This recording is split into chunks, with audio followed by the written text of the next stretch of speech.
This is the Hidden Killers podcast with Tony Brueski. Featuring defense attorney, Hidden Killers daily contributor, and host of the Defense Diaries podcast, Bob Motta. Trial of Chad Daybell continuing on. In the last week, we got to hear some testimony that we had never heard before from Chad Daybell's children. They did not testify in the trial of Lori Vallow Daybell because, well, they didn't need to. In this one, Chad needs a little bit of help, but are they bringing that help? Joining me to discuss, defense attorney and host of the podcast Defense Diaries, Bob Motta. Yeah, are they bringing the help? Are they putting some reasonable doubt in the mind of that jury, or are they just digging the hole a little bit deeper? Digging the hole, baby. The hole's getting dug. It's getting deep for old Chad. Yeah. Yeah. I mean, it's like going into it, you kind of heard that the kids were sympathetic, or Team Chad. And from what I've seen, doesn't appear that way to me. Like, I think, and they're not sitting in that trial. At least I'm taking it that they've been sequestered, that they're not allowed to sit in the courtroom during all the testimony. You have to wonder again if they're, which was a problem with Lori's, as I've talked about a few times. In that one, they only had the audio. You have to wonder, do you really believe that the kids aren't like on their phone checking out what some of these people are saying about their dad? I wonder. I mean, I don't know. They came across to me as cult members. They seem brainwashed. They seem, Chad Daybell was dad. Nobody wants to think their dad is capable of doing these sort of things. And I feel like they're indoctrinated completely. They're indoctrinated. It's from conditioning, birth. and they seem to accept whatever Prophet Chad says as gospel, literally. Let's take a listen to some testimony that was given by Chad's daughter. This is talking about death percentages with his daughter. And just kind of how they all understood it is, yep, that's just kind of how it works. And, that's life. Let's take a look. Death percentages? Yes. Did your dad ever talk to you about people being close to death? Yes. Do you recall any specific people your dad talked to you about being close to death? Yes. And who was that? Well, my mom was one of the people, but it was not death so much as how connected your spirit was to your body. My mom would feel lightheaded and say she didn't feel quite connected to herself, and they would reconnect her spirit to her body. When your dad would talk to you about castings, did he explain to you anything about the body having to die? No. Explain anything to you about the body having to be destroyed? No. And again, didn't talk to you about zombies? No.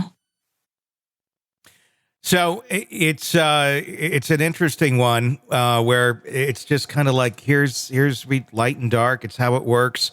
I got another one here for you. I'm going to play before we talk. This is another one. Just kind of shows where Chad can say something and it's just kind of accepted. This is about Lori's children and their whereabouts. So it's your understanding that at the Knott's Berry Farm trip, Lori Vallow came from another direction. Is that correct? Yes. She didn't participate in the travel plans with you to California. Is that correct? Yes. At any time, without telling me what she said, was the topic of the location of the children discussed with her? Yes. Okay. At any time, did you and your father ever discuss his knowledge of where the children might be? Yes. Okay. What do you understand your father's knowledge of where the children were located during the time that investigators were looking for them? Objection, Your Honor, calls for hearsay. Overruled. Go ahead. From my understanding, and from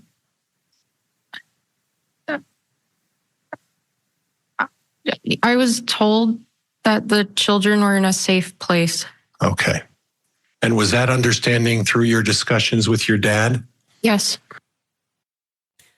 Told the children were in a safe place. That's it. That's the okay, great. Chad says it must be true.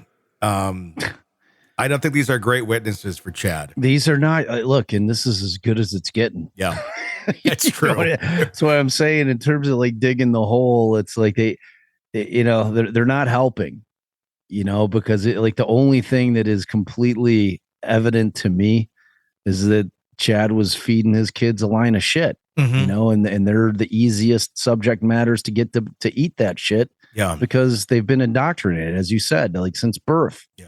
They think their dad's the end all be all. You know, he's the final word, you know, except for the big guy. Yeah. You know what I mean? It's like the big guy and then my dad. Chad. Yeah. So, you know, I mean, anything like they're certainly not challenging him. You know, like you could tell. I mean, she's incredibly robotic. Yes. You know, granted, she's very nervous being on the stand, as anybody would be.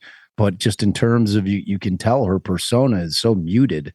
Well, if you look at like other testimony or interviews outside of this case with cult members or people who had recently been in a cult or in a cult, they sound very much the same. It's the same candor, the same tone, the same gonna toe the line. It's like they've been like sucked dry of independent thought. Yeah. You know what I mean? So it is almost robotic answers to where they put thought into what they're saying so that they understand and it comes out as if it's along the party lines. Yeah. The party being the cult. And, you know, she very much represented that exact feeling for me when I watch her. And, you know, I mean, that answer is, you know, what you would tell your kids when you're not telling them anything. That in no way gives any kind of shelter to Chad Daybell in terms of whether he knew where the kids were over there. Oh no, they're in a safe place. Well, okay, sure, Chad. Don't sure question it. Don't question. Yeah, you know what I mean. Exactly. So, like, he's done. You know, this thing's gonna wrap.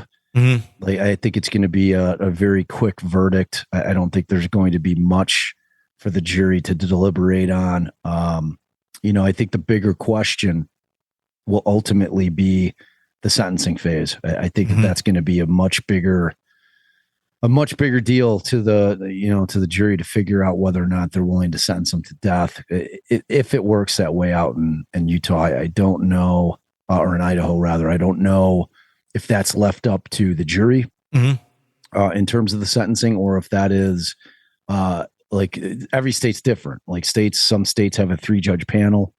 Some allow the jury to come to the conclusion whether or not, you know, after, and there's another mini trial. Yeah. So like the sentencing hearing is going to be epic. And at that point, you're going to see Pryor, if indeed he's going to be the one handling the sentencing, is going to pivot hard, you know, and he's going to fully, you know, I mean, I say pivot only in the sense that I thought he missed the mark by not leaning more heavily into that Lori was running the show. You know what I mean? I just thought I'd see more of that. And I just haven't. He's leaning into, y'all can't prove that Chad did anything, you know, because he wasn't there, and you can't prove that he had knowledge because you don't have people that, you know what I mean? It's like I would have been saying, yeah, he had knowledge of things, but you have to understand that Chad to Lori is like Chad's children to Chad. Sure. Meaning that she had the same kind of mind control over Chad. And like, she just used her feminine wiles on that dude. It's like, you can't hear a conversation between Chad and Lori where he's not talking about her loins. Yeah. Oh, your big blue eyes, and I just want to make sweet thunder love with the story. You know, it's like all his weird shit. Yeah, man. yeah. What's his one? I always forget it. Where it's in the Elaine letters where the storm, man. The loin fire. The loin fire. The right. How did he describe it? It was something to the effect of the natural occurrence of loin fire or something of that nature. Are they going to, I mean, can he raise also known as an erection? Yeah. But for Chad and Lori, it's loin fire. When he spells it correctly, because there was a misspelling of it later in the letter. Oopsies. Yeah, it's like, oops, I spell check. Can they raise a mental health defense when it comes to the sentencing? Can they say something like, look, this man is clearly not in his right mind?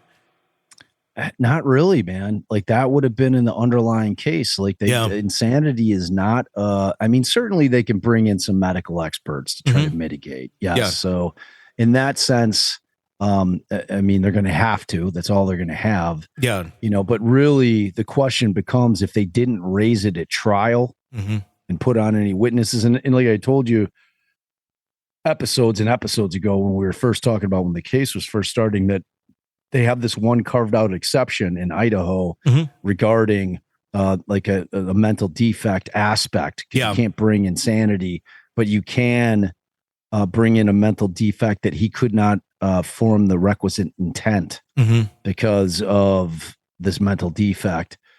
They didn't do that. They elected not to do it. Like if I would have been this dude's lawyer, I've been like, yo, like this is our only shot. Like we have to be that, that like you were just, you have mental illness. You have a mental defect that, that was exacerbated by your infatuation with this woman. Like, and it's like, there probably would have been a case to be made there. I mean, like, like the first time he lays eyes on this chick, he's like, oh, we were married in 5 other lives and you're my princess. It's like the guy was like does he believe it though? I mean, it seems like you go to any I don't length. believe it. I'm not insane. No. Does he believe it though? That's what I'm saying.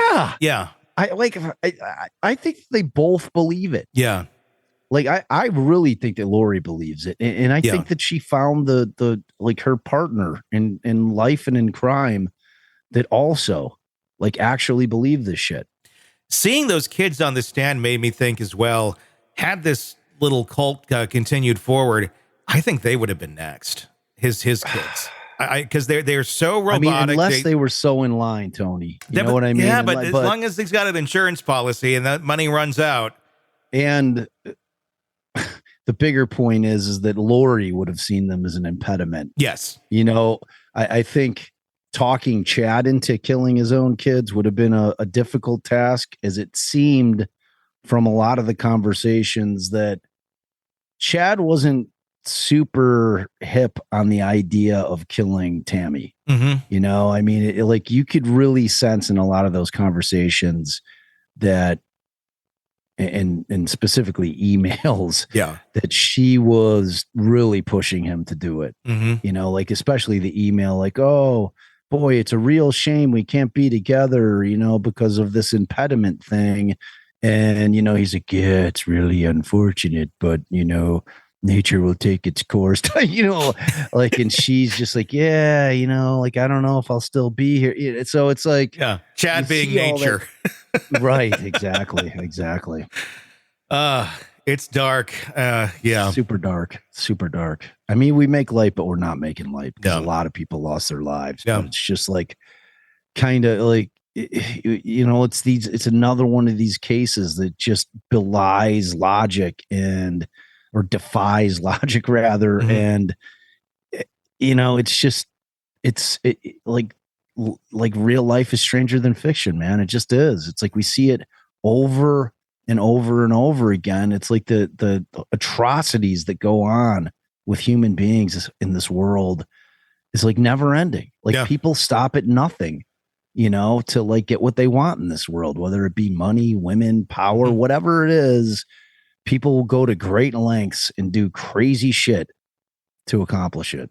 Sick of the ads? We are too. Start listening with no commercials now and get access to all of our episodes in advance of everyone else. Become a True Crime Today Premium Plus subscriber on Apple Podcasts. Search True Crime Today Premium Plus on Apple Podcasts or go to our podcast page and sign up now. True Crime Today Premium Plus. Sign up now.